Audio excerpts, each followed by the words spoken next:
여러분 반갑습니다. 오늘은 열왕기의 하서를 중심으로 한 두 번째 이야기, 열왕기하서 11장에 대한 이야기를 중심으로 그리고 이야기를 드리고요. 이 시대에 활동했던 선지자 요엘 선지자에 대한 말씀을 같이 전하도록 하겠습니다. 지난 시간에 어디까지 왔습니까? 북왕국에서 그 악했던 아합과 그의 아들들과 오므리 왕조라고 하죠. 오므리와 아합과 그 이어지는 그 아들들이 예후에 의해서 완전히 진멸당하는 내용까지 보았습니다. 그죠? 천하의 악녀 이세벨이 예후에 의해서 죽임을 당했고요. 또 그 아합의 모든 아들들도 예후가 한 번에 다 처단을 했던 그런 것까지, 그 역사까지 보았습니다. 자, 오늘은요, 남왕국에 대한 내용을 보도록 하겠습니다. 카메라를 남왕국으로 돌려서 한번 보도록 하겠습니다. 자, 오늘의 중심 인물은 아달랴라는 여자입니다. 아달랴. 이 아달랴는요, 보시는 바와 같이 이 도표에 보시면은 남왕국 쪽에 보시면 남왕국의 왕으로 표시가 되어 있는데요. 이 여자는 아합과 이세벨의 딸입니다. 사실 남왕국의 그 선대 왕 중에서 여호사밧이라는 훌륭한 왕이 있었습니다. 남왕국 유다의 3대 성군이라고 하죠. 이 3대 성군인 여호사밧이 열왕기서를 봐서는 뭐 그렇게 상세하게 기술이 되어 있지는 않습니다만 역대서를 보면 여호사밧이 얼마나 훌륭한 왕이었는지 잘 기술되어 있습니다. 그런데 여호사밧은요, 그 훌륭한 왕이었음에도 불구하고 분별력이 그래서 큰 판단 착오를 한 게 하나 있습니다. 뭐냐면 남북이 그 이전까지는 계속 싸우고 정말 뭐 전쟁의 역사였거든요. 남왕국과 북왕국이 갈라지고 난 다음에. 한데 이 아합의 시대에 여호사밧이 왕이 되면서 남북 화해 모드로 갑니다. 그래서 여호사밧이 아합과 이세벨의 딸인 아달랴를 자기 아들의 아내, 그러니까 며느리로 들이면서 서로 사돈지간을 맺습니다.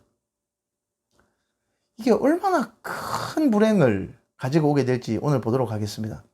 남북 화해도 좋고 화합도 좋지만 자기 아들의 아내가 될, 며느리가 될 여자를, 이런 여자를 데리고 온 거예요. 평화하니까 평화가 좋은 것 같습니까? 하지만 그것도 봐가면서 분별력 있게 해야 되는 겁니다. 지금 뭐 오늘 그 얘기를 한번 보도록 하겠습니다. 그리고 남왕국 유다는요, 여호사밧의 며느리였고 여호람 왕의 아내였습니다. 그리고 아하시아 왕의 어머니였죠. 아달랴가 남왕국으로 시집이 와서 있었던 일을 보도록 하겠습니다. 먼저 9장 27절 한번 거슬러 올라가 보면요, 예후의 쿠데타 때 북왕국 왕이 죽죠. 근데 그 왕이 죽을 때 병들어서 먼저 아람과 전쟁 중에 부상을 당해서 병문안을 갑니다. 아하시아, 남왕국 유다의 왕 아하시아가 북왕국 왕이 부상을 당했다는 이야기를 듣고 병문안을 갑니다. 그 병문안 같은 자리에서 예후에게 한꺼번에 죽임을 당하는 내용을 우리가 보았습니다. 그죠? 한번 보겠습니다. 9장 27절입니다. 유다의 왕 아하시아가 이를 보고 정원의 정작길로 도망하니 예후가 그 뒤를 쫓아가 이르되 그도 병거 가운데서 죽이라 하며 이볼람 가까운 구르비탈에서 치니 그가 무기토까지 도망하여 거기서 죽은지라. 이렇게 두 왕이, 남왕국과 북왕국의 왕이 졸지에 이 예후의 쿠데타에 죽고 맙니다. 여러분, 남왕국에도 보면요, 이 아달랴의 남편이었던 여호람 왕이 있는데요, 남왕국 유다 왕입니다. 여호람이 자기 아버지니까 여호사밧의 뒤를 이어서 왕이 되었다라고 나오는데, 왕이 되고 난 다음에 자기 동생들을 싸그리 죽여버리고 신복들도 일부 죽여버립니다. 여호람이 악해서 죽였다라고 되어 있는데 그 뒤의 역사를 대충 추정컨대 이건 아달랴 작품이라고 봅니다. 아달랴는요, 정권에 권력을 잡는데 걸림돌이 되는 사람은 누구나 죽이는 그런 여자였습니다. 되게 무섭고 악독한, 이세벨보다 한 10배는 악독할 거예요, 진짜. 이 여자가 자기 남편을 부추겨서 죽였던 것으로 짐작이 되고 파악이 됩니다. 기록에는 그렇게 없지만 아달랴가 그 뒤에 역사를 한번 보시면 아실 겁니다. 근데요, 자기 남편은 일찍 죽습니다. 창자에 병이 들어서 죽습니다. 워낙 악을 많이 행했기 때문에 우상 숭배하고 하니까 하나님께서 선지자를 보내서 창자에 병이 들어가지고 죽을 것이다 라고 했는데 진짜로 통치한 지 얼마 안 돼서 죽어버립니다. 그래서 여호람 왕이 너무 악했기 때문에 그 역대서를 보면 아라비아 사람들이 유다로 쳐들어와서 여호람 왕의 아들들을 다 죽이고 막내 아들이었던 아하시아 왕만 살려둡니다. 그래서 어쩔 수 없이 선택의 여지 없이 여호람 왕의 뒤를 이어서 왕이 된 사람은 한 명 남았던 막내 아들 아하시아입니다. 아하시아도 그렇게 북왕국에 병문안 갖다 죽어버렸죠. 그죠? 자, 이때 이 아달랴라는 여자가 자기 아들이 북왕국에 자기 친정집에 병문안 갔다가 죽었다는 이야기를 듣고 어떻게 해야 됩니까? 뭐 일반적으로는 슬퍼하거나 그 후대에 어떻게 대를 이을까 왕을 이을까 이걸 걱정해야 되는데 아달랴는 그 행동이 달랐어요. 한번 보겠습니다. 11장 1절에서 3절입니다. 아시아의 어머니 아달랴가 그의 아들이 죽은 것을 보고 일어나 왕의 자손을 모두 멸절을 하였으나 요람 왕의 딸 아시아의 누이 여호세바가 아시아의 아들 요아스를 왕자들이 죽임을 당하는 중에서 빼어내어 그와 그의 유모를 침실에 숨겨 아달랴를 피하여 죽임을 당하지 아니하게 한지라. 요아스가 그와 함께 여호와의 성전에 6년을 숨어 있는 동안에 아달랴가 나라를 다스렸더라. 저는 이거 눈을 의심했어요. 진짜 이게 진짜 사실인가? 뭐 성경 말씀인데 사실이 아닐 수가 있겠습니까? 그런데 세상에 11장 1절 한번 보십시오. 아하시아 자기 아들이 죽은 것을 그 어머니 아달랴가 듣고는 제일 먼저 한 일이 뭐라고요? 자기 손자들을 씨를 말려버린 겁니다. 진멸을 했다고요. 이 열왕기서의 저자가 어느 분이신지는 모르겠지만 너무 감정을 다 배제하고 그냥 진짜 책을 했는데 이게 보통 일입니까, 여러분? 세상에 자기 손자들을 다 죽였다고 되어 있습니다. 자기 손자가 몇 명인지도 몰랐던 것 같아요. 자기 딸이죠. 여호세바. 여호세바라는 여자가 공주였죠, 공주. 빼냅니다. 한 명을 빼내서 요아스, 갓 태어난 아이 요아스를 빼냅니다. 빼내서 자기 남편이 여호야다라는 제사장입니다. 대제사장. 그에게 맡겨가지고 성전에서 6년 동안 숨어서 키웁니다. 근데 그거를 아달랴가 몰랐어요. 자기 손자들 다 죽이고 다윗의 씨가 다 이제 끝났다라고 생각을 하고 자기가 왕이 돼서 통치를 했던 겁니다. 그렇게 6년 동안 다스렸습니다. 이게 이제 여기에 나와 있는 내용이죠. 그리고 4절부터 보면은 이제 시간이 6년 동안 지나면서 이 요아스를 숨겨서 길렀던 여호야다라는 대제사장이 있습니다. 그 이제 다윗의 씨가 다윗의 등불이 이대로 꺼지는 것을 두고 볼 수 없었겠죠. 그래서 4절부터 보면 충직한 사람들을 불러 모으고 이제 왕권을 회복할 수 있는 그런 작전을 꾸미기 시작합니다. 근데 이 얘기가 흘러나가면 아달랴에게 당장 죽임을 당하고야 말겠죠. 그래서 얼마나 철저히 비밀에 붙이고 성전에서 맹세를 지킨 사람들만 데리고 그 건의대 호위병들을 이제 모읍니다. 모아서 이제 날짜를 정하고 성전에서 맹세하고 난 다음에 이제 다윗의 후손인 요아스를 왕으로 세우겠다라는 작전을 세웁니다. 세 대로 나누어서 각각 자기의 지역에 배치를 하고 거사 날짜를 잡습니다. 그렇게 거사 날짜를 잡고 난 다음에 성전에서 이제 요아스를 왕으로 세웁니다. 요아스를 왕으로 세우고 백성들을 다 불러 모으고 거기서 만세를 부릅니다. 근데 이 광경을 누가 봅니까? 아달랴가 보게 되는 거예요. 아달랴가 보고 난리가 나죠. 한번 보겠습니다. 아달랴가 이 철저한 장치, 그러니까 이 대제사장 여호야다가 얼마나 철저하게 준비를 했냐면 그렇게 조금씩 모아놨던 충직한 사람들에게 다윗의 창과 방패를 줍니다. 다윗 왕권을 회복시킨다라는 명분이었겠죠. 그렇게 해가지고 결국 그 산날에 왕을 세우고 왕이여 만세라고 하면서 이제 왕을 등극을 시켜버립니다. 자기 마음대로. 그러니까 아달랴가 13절에 보시면은 14절에 보시면은 아달랴가 옷을 찢으면서 그 광경을 보고 반역이로다 반역이로다 하면서 소리를 막 질러요. 번역은 쥐가 반역이지. 그렇지 않습니까? 쥐가 어디 여기 다윗 왕조에 들어갈 수 있을 만한 그런 씨가 아니지 않습니까? 그것도 여자가. 이 당시에는 여자가 왕이 될 수 있는 상황이 아니었죠. 그렇게 반역을 보고 여호야다가 준비시켰던 사람들에게 지시를 합니다. 이 성전 안에서는 저 여자를 죽이지 말라. 몰아내고 왕이 가는 길, 말이 다니는 길로 몰아내서 거기서 죽여버립니다. 비참하게 죽습니다. 아달랴도. 이렇게 왕권이 회복된 남왕국 유다는요, 처절한 기억이 됩니다. 여호야다라는 사람. 아직까지 6년이 지났지만, 이 왕이 나중에 또 나오겠지만, 이때 왕이 된 요아스는요, 이제 7살이에요. 7살. 7살짜리가 뭘 알겠습니까? 이 뒤에서 자기 고모부죠. 여호야다가 자기 고모부입니다. 고모부가 그 뒤에서 섭정을 하죠. 섭정을 하는 동안 나라가 아주 반듯하게 굴러갑니다. 여호야다라는 훌륭한 인물이 나라를 운영을 하는 장면이 나옵니다. 자, 11장 17절에서 21절 보겠습니다. 여호야다가 왕과 백성에게 여호와와 언약을 맺어 여호와의 백성이 되게 하고 왕과 백성 사이에도 언약을 세우게 하며 온 백성이 바알의 신당으로 가서 그 신당을 허물고 그 제단들과 우상들을 철저히 깨뜨리고 그 제단 앞에서 바알들의 제사장 맏단을 죽이니라. 제사장이 관리들을 세워 여호와의 성전을 수직하게 하고 또 백부장들과 가리사람과 호위병과 온 백성을 거느리고 왕을 인도하여 여호와의 성전에서 내려와 호위병의 문길을 통하여 왕궁에 이르매 그가 왕의 왕좌에 앉으니 온 백성이 즐거워하고 온 백성이 평온하더라. 아달랴를 무리가 왕궁에서 칼로 죽였더라. 요아스가 왕이 될 때에 나이가 7세였더라. 자, 7살짜리 왕을 이렇게 세웁니다. 세우고 그 뒤에서 여호야다가 통치를 하는데, 여호야다가 그 뒤에 이제 12장 말씀을 좀 이따가 이제 보시게 되겠지만, 여호야다가 살아있는 동안은 요아스가 굉장히 훌륭하게 정치를 잘 합니다. 근데 이 요아스도 자기 고모부인 여호야다가 죽고 난 다음에는 변절해서 마음이 변합니다. 악한 길로 다시 빠지는 걸 볼 수 있습니다. 자, 이제 여기까지가 11장까지의 말씀이었습니다. 아달랴라는 여자 때문에 다윗의 등불이 꺼질 뻔했어요. 자기의 손자들을 다 죽였지 않습니까?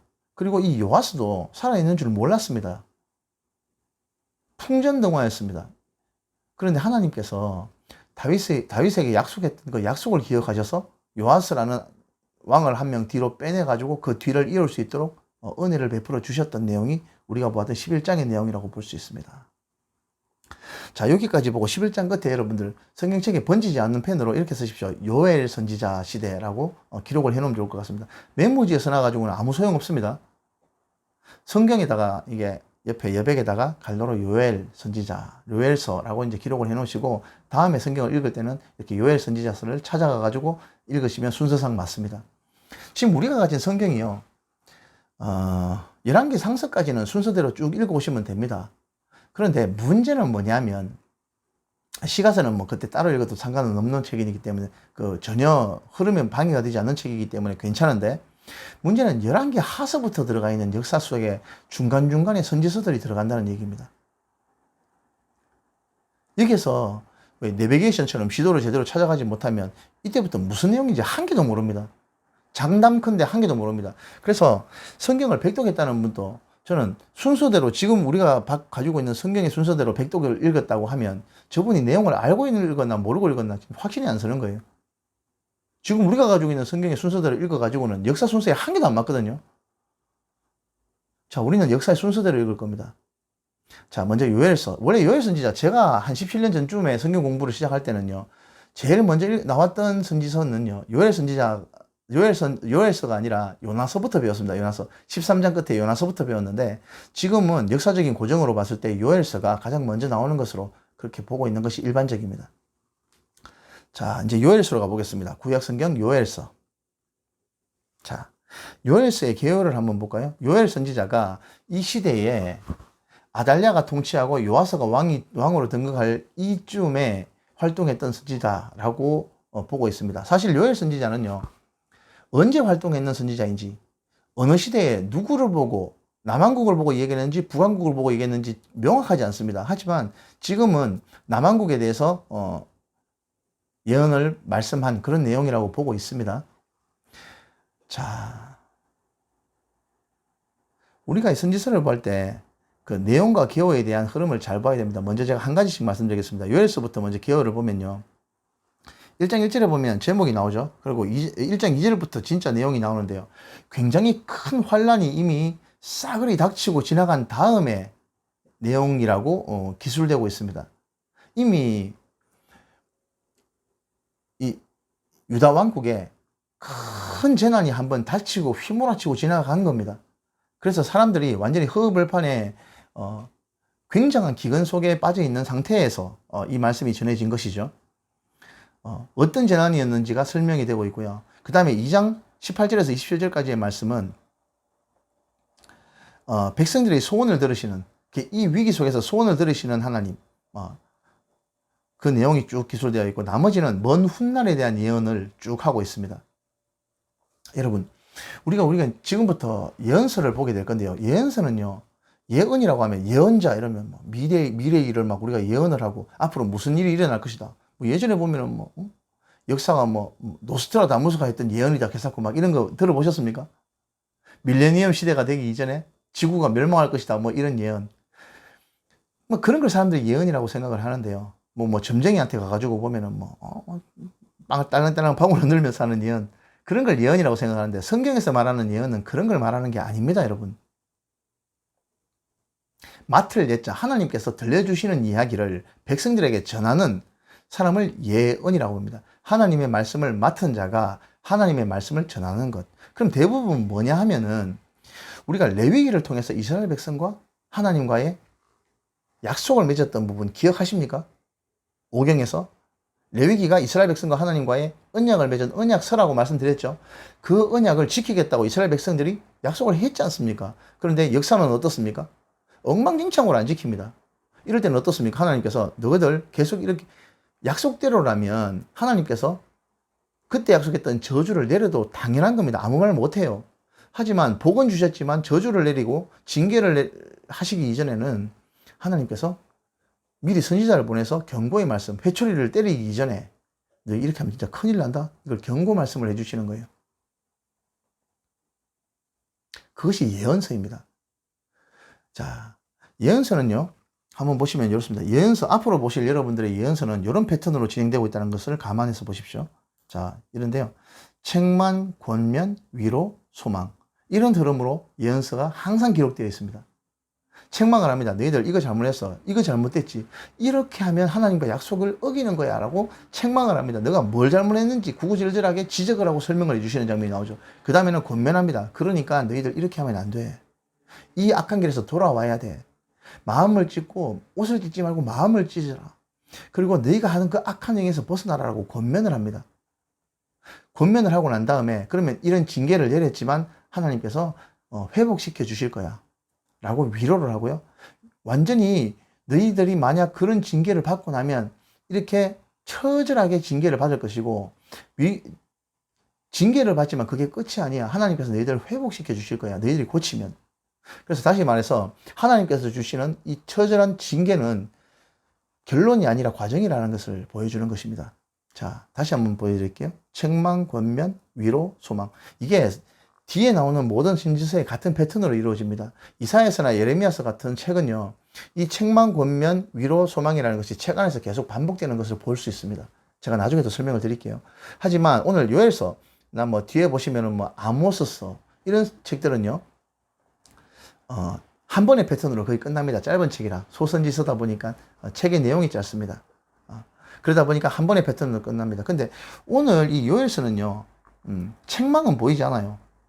왜 책망이 보이지 않냐면 이미 한번 징계를 받고 난 다음의 시점에서 기술이 되고 있기 때문에 책망은 없습니다. 그래서 권면, 위로, 소망 이 순서대로만 흘러가고 있는 것을 볼 수 있습니다.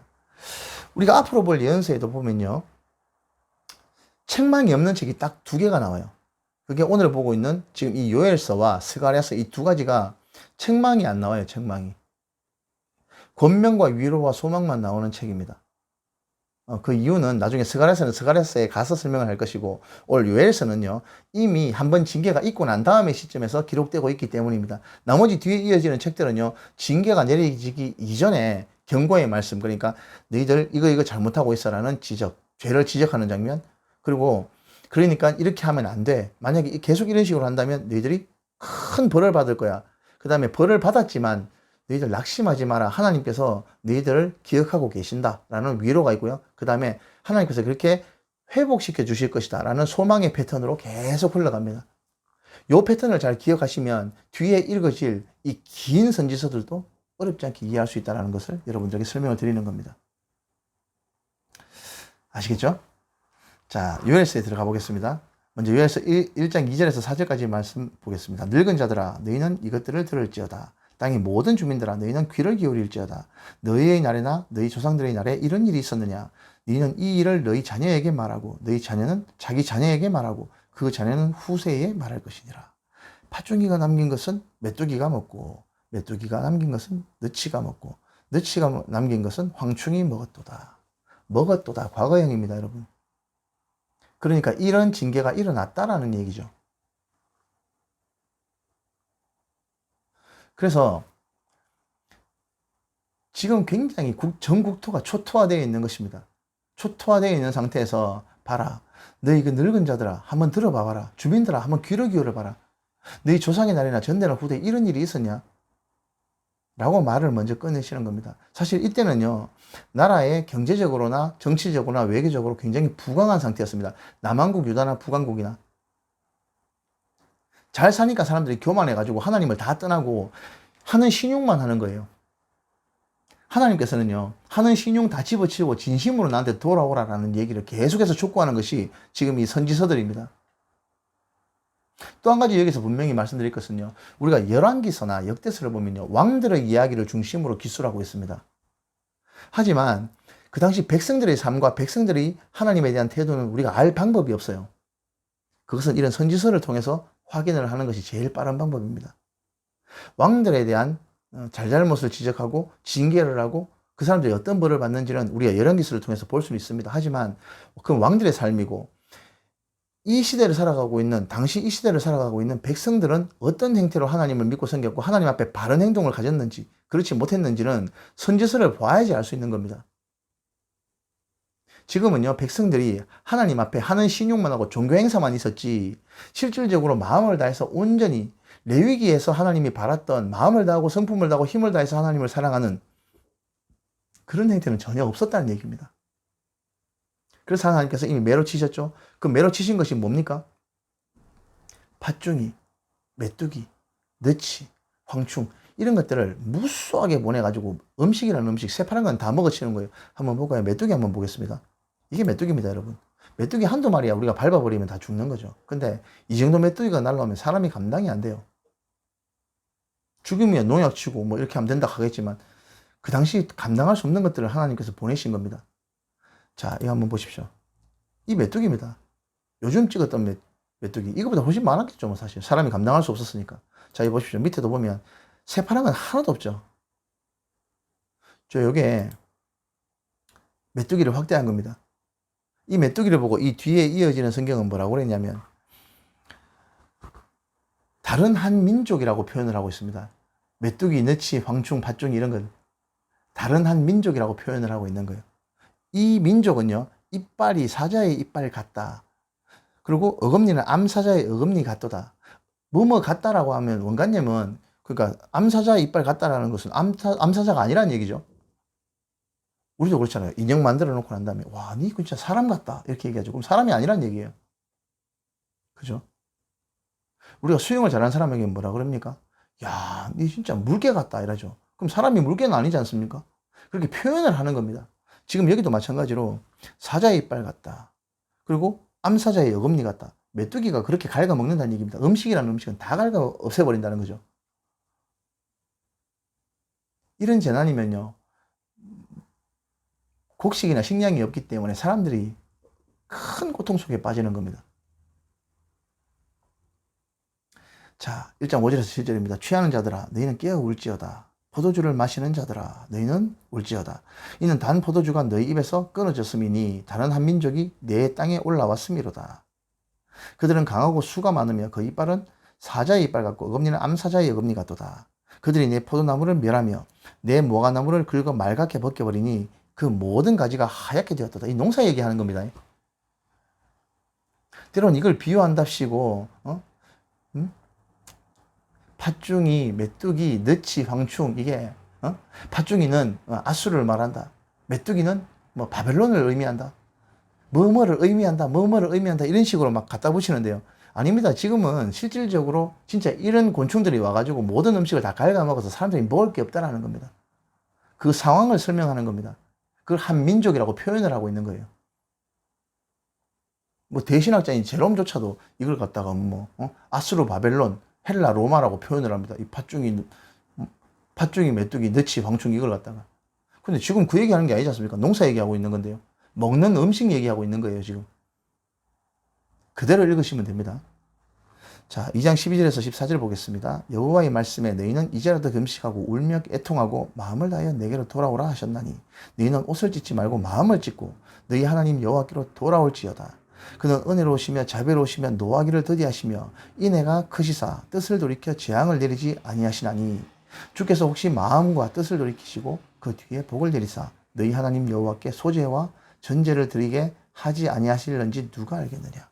자, 너희들의 그릇된 행동들, 하나님 앞에 삐뚤어진 행동들, 힘 있는 자가 힘 없는 자들을 압제하고 돈 많은 자가 돈 없는 자들을 갈취하고 정의가 무너지고 공평이 없어지고 백성 가운데 이런 일들이 팽배했던 겁니다. 하나님께서 레위기라는 말씀을 통해서 언약을 통해서 백성들에게 뭐라고 했습니까? 강한 자가 약한 자를 돌보아주라. 부자들은 가난한 자를 챙겨주어야 된다. 고아와 과부를 돌보아주라. 이게 하나님의 우리를 향한 뜻 아니십니까? 공평과 정의로 재판해라. 근데 돈 있는 자가 함부로 재판을 어그러뜨리게 해서 억울하게 만드는 거예요. 이런 일은 지금도 있지 않습니까? 인간의 습성은요, 조금 배부르고 잘 살면 힘 있는 자가 힘 없는 자를 압제하고 죄악된 본성 그대로 드러나오는 것 같습니다. 이 시대도 이랬단 얘기입니다. 그거 다 버리고 원래 나하고 언약했던 그 언약의 근본 취지 안으로 들어와라라는 얘기입니다. 마음을 다하고 성품을 다하고 힘을 다하여 하나님을 사랑하고 네 이웃을 내 몸과 같이 사랑하는 그 삶의 기준점을 다시 한번 가지고 돌아오라는 얘기입니다. 지금 이 상태에는 모든 백성들이 그렇게 살지 않았다는 얘기죠. 그러니까 이런 재앙이 내려진 겁니다. 만약 돌이키면 이렇게 하나님께서 다시 소제와 전제, 하나님의 성전 안에 예물을 드릴 곡식도 없었다라는 얘기입니다. 아까 말씀드렸죠? 책망, 권변, 소망, 위로, 소망 이렇게 계속 반복되는 겁니다. 자, 2장 23절입니다. 시온의 자녀들아 너희는 너희 하나님 여호와께로 말미암아 기뻐하며 즐거워할지어다. 그가 너희를 위하여 비를 내리되 이른 비를 너희에게 적당히 주시나니 이른 비와 늦은 비가 예전과 같을지라. 이게 무슨 말입니까? 너희가 만약 마음을 돌이켜 돌아오면 하나님께서 다시금 밭에는 풍성한 곡식이 일어나게 할 것이고 때를 따라 늦은 비와 이른 비를 내리게 해주겠다. 이걸 보고 오해해가지고 늦은 비, 뭐 이른 비는 옛날에 오순절에서 내렸던 그 성경 감림 그걸 갖다 이른 비라고 하고 늦은 비는 지금 이제 새로운 시대에 내리는 성령의 역사라고 얘기를 하는데 그거 아닙니다. 이거는 진짜 농사 얘기하는 건 맞습니다.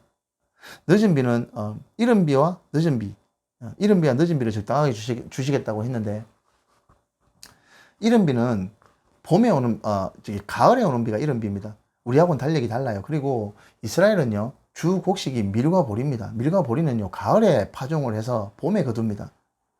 그래서 이른 비라고 하면 우리 가을에 내리는 비입니다. 이 비가 있어야 곡식을 파종을 할 수 있죠. 그리고 늦은 비는 뭐냐면 우리 봄입니다. 봄 추수할 때 내리는 비입니다.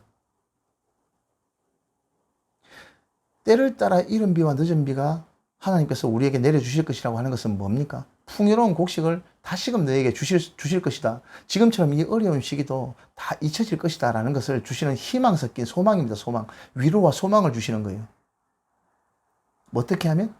너희의 악한 행실을 버리고 전심으로 하나님 앞에 돌아오면. 자, 2장 28절에서 32절입니다. 그 후에 내가 내 영을 만민에게 부어주리니 너희 자녀들은 장래일을 말할 것이며 너희 늙은이들은 꿈을 꾸며 너희 젊은이는 이상을 볼 것이며 그때 내가 또 내 영을 남종과 여종에게 부어줄 것이며 내가 이적을 하늘과 땅에 베풀리니 곧 피와 불과 연기 기둥이라. 여호와의 크고 두려운 날이 이르기 전에 해가 어두워지고 달이 핏빛같이 변하려니와. 누구든지 여호와의 이름을 부르는 자는 구원을 얻으리니 이는 나 여호와의 말대로 시온산과 예루살렘에서 피할 자가 있을 것이며 남은 자 중에 나 여호와의 부름을 받을 자가 있을 것임이니라. 자, 되게 유명한 구절이죠. 이 노래도 있지 않습니까? 청년들은 환상을 보고 자녀들은 꿈을 꾸리라. 성령이여 임하소서. 성경 이런 찬송가 잘 아시죠? 그 이제 이 구절이 맞습니다. 자, 이건 뭐냐면 여기가 바로 그 옛날 마가의 다락방에 있었던 오순절의 성경 강림을 말하는 것이 바로 28장과 29절 말씀입니다. 실제로 이런 일은 일어났죠. 일어났고 29절과 30절 사이에 보면 그때 내가 내 영을 내 남종과 여종에게 부어줄 것이며 하고 30절에 내가 이적을 하늘과 땅에 베풀리니 곧 피와 불과 연기 기둥이라. 이 사이에는 굉장히 큰 시간적인 괴리가 있습니다. 그 사이에 갈려 열고 이렇게 기록을 하십시오. 교회 시대라고 쓰십시오. 29절과 30절 사이에 교회 시대라고 기록을 하십시오. 교회 시대는 언제입니까? 지금 우리가 살아가고 있는 이 시대입니다. 28절과 29절은 오순절 마가다락방의 성령 강림을 말하는 것입니다. 그리고 30절은요. 아직까지 우리도 보지 못한 미래의 일입니다. 요한계시록에 보면 이런 기록이 그대로 또 똑같이 나오는 부분이 있습니다. 이적을 하늘과 땅에 베풀리니 곧 피와 불과 연기 기둥. 연기 기둥은 어떨 때 나옵니까, 여러분? 구름 기둥과 불 기둥 이거 말고 연기 기둥은 어떨 때 나옵니까? 예, 큰 폭발이 일어날 때 나오는 겁니다. 하늘에서 유성이 떨어져 가지고 정말 땅 지축을 흔들 때 한번 이제 그렇게 연기 기둥이 콱 버섯구름이 올라오죠. 또 하나는 뭡니까? 예, 우리도 봤죠. 핵폭탄 같은 큰 폭탄이 터질 때 연기 기둥이 쫙 올라가는 거예요. 먼 훗날에 대한 환상을 요엘 선지자가 하나님으로부터 보고 이렇게 기록을 하는 겁니다. 여호와의 크고 두려운 날. 이건 요한계시록에 보면 거의 이런 부분을 그대로 다시 한번 읽을 수 있는 부분이 나옵니다. 나중에 요한계시록 읽을 때 다시 한번 설명해 드리겠습니다.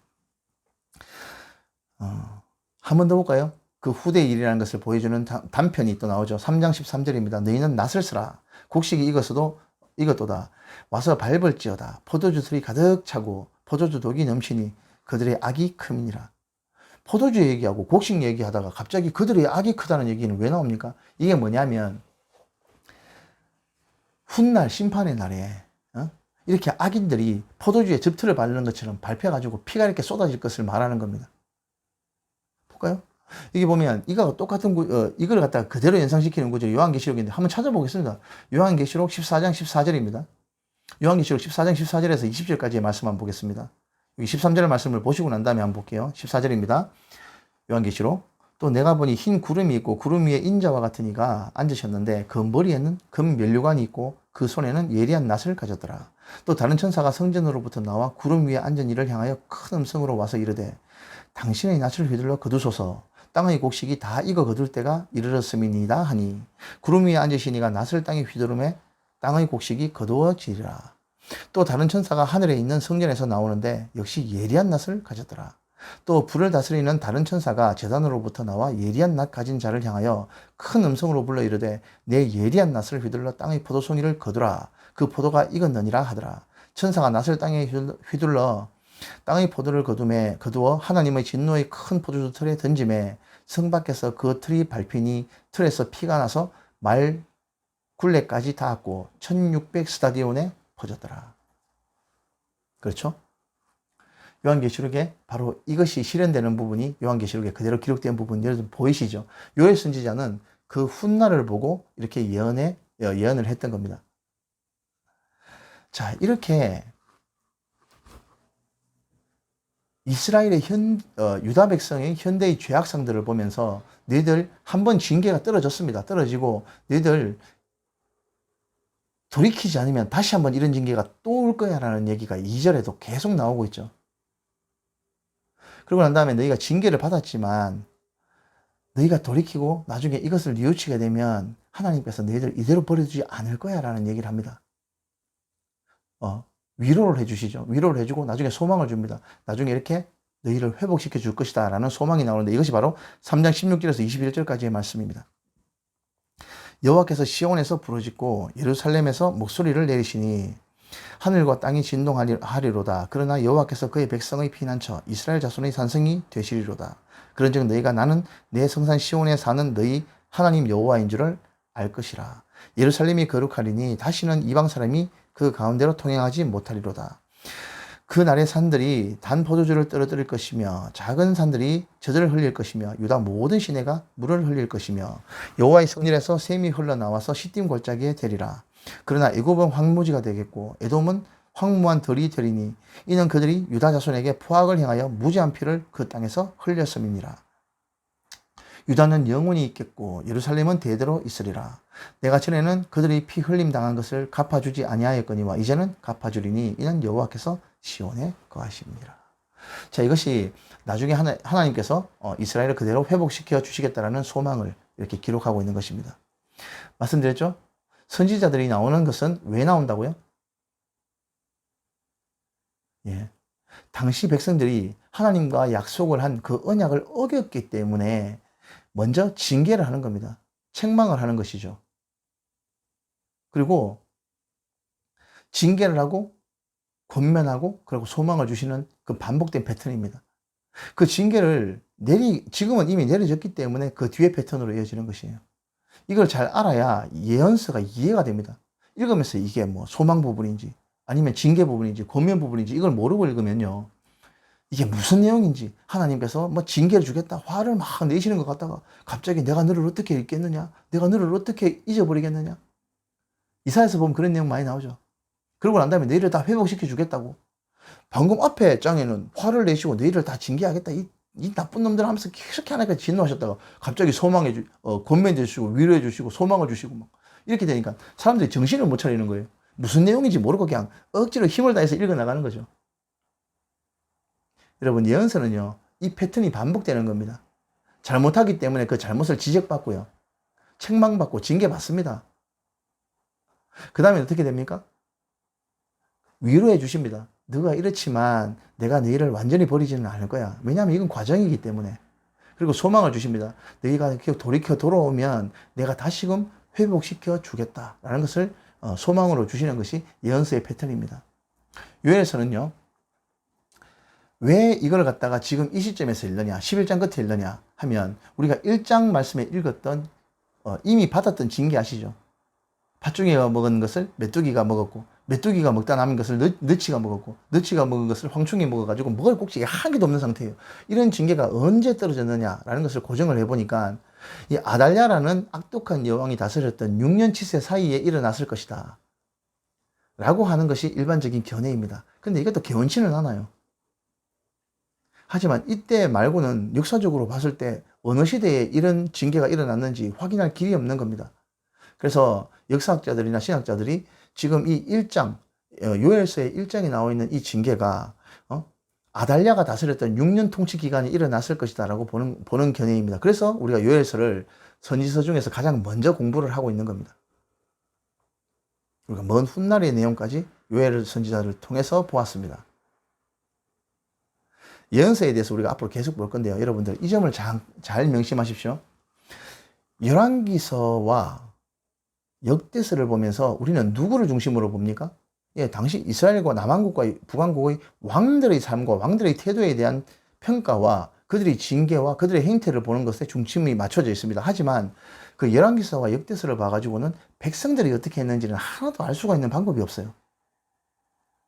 뭐 한 번씩 평민들도 나오긴 하죠. 사르밧 과부나 뭐 이런 평민들도 나오긴 하지만 선지자들도 한 번씩 나오긴 하지만 일반 백성들의 삶이 어땠는지는 이 예언서 선지서를 보지 않고서는 알 방법이 없다는 얘기예요.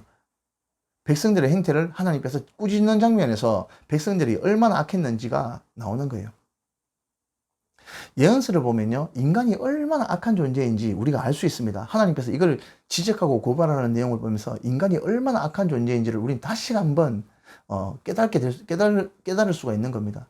그리고 하나님께서 이런 인간들을 보면서 얼마나 애타하시고 속성해 하시는지를 우리가 볼 수 있는 겁니다. 그걸 보면서 하나님께서 하나님은 어떠신 분이신지를 우리가 후대에 살고 있는 우리가 알 수 있는 거예요. 자, 오늘은 요엘서를 보았습니다. 지금 제가 이번 주간에는 예언서가 요엘서 나오고 그 다음 강의가 요나서입니다. 요나서. 요나서를 봐야 되고, 그 다음에 아모스서까지 우리가 오는 주간에 다 공부를 해야 됩니다.